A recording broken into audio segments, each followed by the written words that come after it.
владата има обврска да излезе со детали во однос на овие договори, имајќи предвид дека ваква рамка за волкава сума на пари до сега нашата земја не потпишала со ниту една институција, со ниту една влада. Станува збор за огромни суми на пари, камати кои што не знаеме колкави се, а кои ќе ги враќаат следните генерации.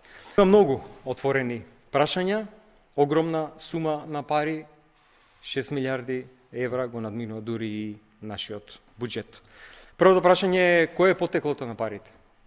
Дали парите се британски и директно од британската влада, или станува збор за фонд кој што е лоциран во Велика Британија, а располага со пари од некоја друга земја. Второто прашање е колкава е каматата. Дали знаеме колкава е каматата, дали владата знае, дали точно знае за што се преговара во овој период.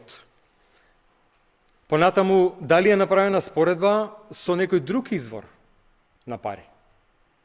Дали е направена споредба со Светска банка, со некои други комерцијални инвестициски банки и така натаму, дали е направена споредба на каматите?